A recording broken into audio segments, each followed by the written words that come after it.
I know, we just aired some grievances on Saturday, but it seems Activision wasn't done sticking the coal to its fans, so let's get into it for the Call of Duty news of the week. First, in Infinite Warfare news, 2 patches were recently released for the game, one of which came over the weekend and the other one dropped yesterday. The first patch was basically a blowjob to the Call of Duty World League event that will be taking place over this upcoming weekend. As the developers discussed in an earlier live stream, bomb sites and uplink throw spots have been altered on multiple maps, which sounds like an absolute joy to learn in less than a week before the first major esports event in Vegas. They also tweaked the hardpoint spawn logic, as if that's the only game mode that needs it, and made adjustments to the pickup radius, release angle, and the force behind throwing the uplink drone such that it could be tossed a little bit further. It even says here to, quote, make sure you head into custom games and turn on practice mode to get a feel for it. You know those strats you've been working on for over a month? Yeah, toss that shit out like a baby in the dumpster during prom. In other CWL tweaks, they nerfed all of the synaptic traits, with propulsion now behaving like Afterburner in Black Ops 3 instead of whatever the fuck Infinity Ward decided on would be a better idea than Treyarch did for an entire year of balancing their game, and Rushdown going up to a 7.5 second cooldown instead of 5 seconds. Additionally, the FTL Power Slide trait also got a nerf to the distance, which basically removes the use for it. Oh, and those other combat rig tweaks from a few patches ago that made an infinite XP exploit and capture the flag, yeah, that's been fixed, but they're not putting the game mode back into the rotation yet, just like Genesis and Grounded for whatever reason. Thank goodness they have uplinks so that we don't need CTF for a competitive tournament anymore, or else this event would be an even bigger joke than it already is.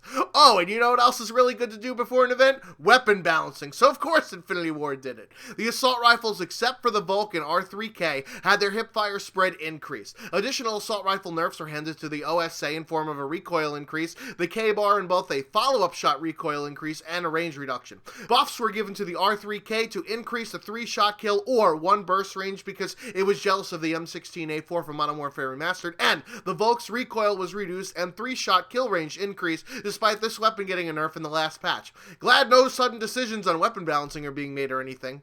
Also in the nerf department are some LMGs, the Mauler Mammoth Epic variant that you grinded to get 5,000 salvage for, and the Raw, with a recoil and hipfire spread increase, but only on the latter. Some pistols also got nerfs via increased hip spreads for the Kendall 44 Hornet and Akimbo pistols, along with a reduction in range for the latter, so it's not like we're playing Black Ops 2 all over again. The DMR-1 now actually makes sense with its name, with a one-shot headshot being implemented, and the EBR-800 gets a buff in sniper mode with the recoil return speed.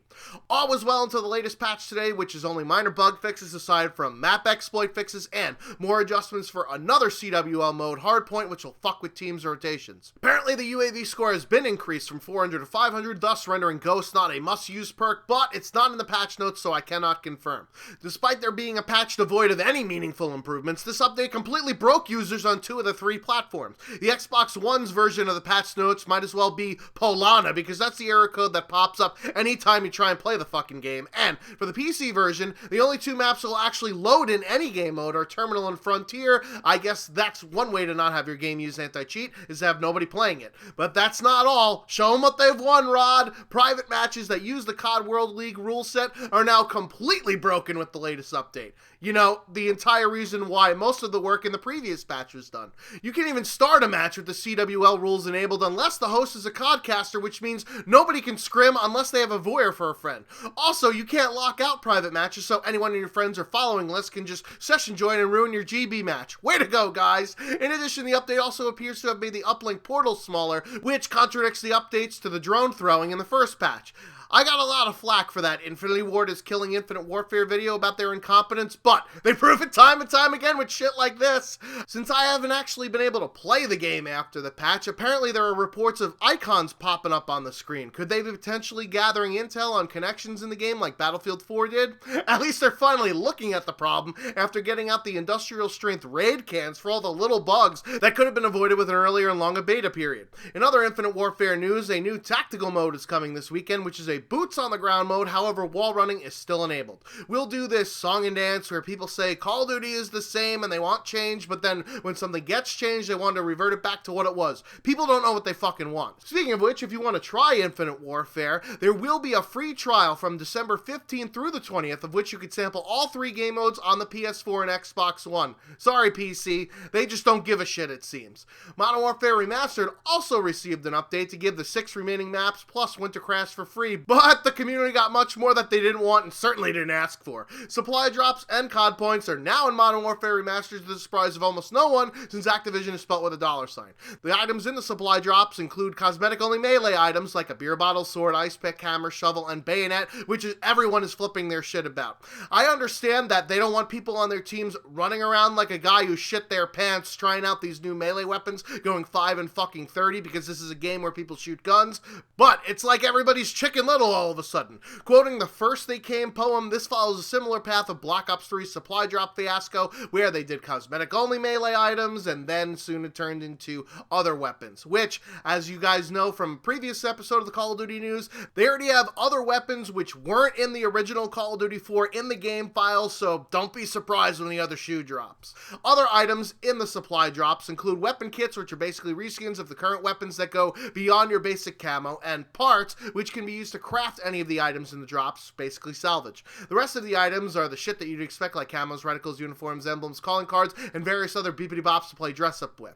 All the items in the supply drops can actually be earned via completing a challenge or crafting with the parts without having to pull a lever and hope for the best. And I know I'm gonna get some shit for this, but if we have to have supply drops, this is how it should be done. Actually being able to earn the specific items and not locking some bullshit inside a slot machine like they've done for the past 3 main Call of Duty games. And to all those people complaining that they're ruining COD 4 with all this shit, they're not. You can go back and play the original game anytime you fucking want, or you can sit there and complain about it and press F to pay respects. Oh, and much to the chagrin of everyone, those that missed out on the Legacy editions of Infinite Warfare can actually upgrade to purchase Modern Warfare Remastered separately. The problem is that the upgrade is $30, which is actually $10 more than the difference between the standard and Legacy edition of Infinite Warfare because, of course, Activision will want to milk the fuck out of their fan base. Infinite Warfare and Modern Warfare Remastered weren't the only games that got updates, as Black Ops 3 actually received an update to enable the PS4 4K Pro console. But it also received a sneaky gooey update to the way unobtained black market items are presented, as you can now see the item without shaders on, thus to entice people to use COD points to try and unlock them in supply drops. Treyarch even had a live stream today, which got people all hyped up about there being additional content being put into the patch that wasn't in the notes, but in typical Treyarch trollololol fashion, there was absolutely nothing of substance revealed during the Facebook stream. Aside from a comment about Newton's cookbook that will have all of the zombies fangirls' panties in a bunch, nothing could be revealed at the time about new shit, which basically translates into, we'll keep taking your money for new content as long as you keep giving it to us. In that vein, there were some new items added to the black market with that update, including 3 new weapons, the LHX-4 SMG, LV-8 Basilisk AR, and this Raven's Eye melee weapon that's in the shape of a 3, as if we can't count how many shitty games Treyarch has released in a row. There's also new camos, cards, and costumes, oh my, in the supply drops, but funny how they left out of the live stream new content that the community groans about since it's behind a paywall and anti-consumer in nature. Anyways, what do you guys think about all this patching going on here? Infinite Warfare is not the only one adding RNG bullshit this time around, but they broke their game instead. I've been the Schwantz27, out like Alan Thicke. Until next time.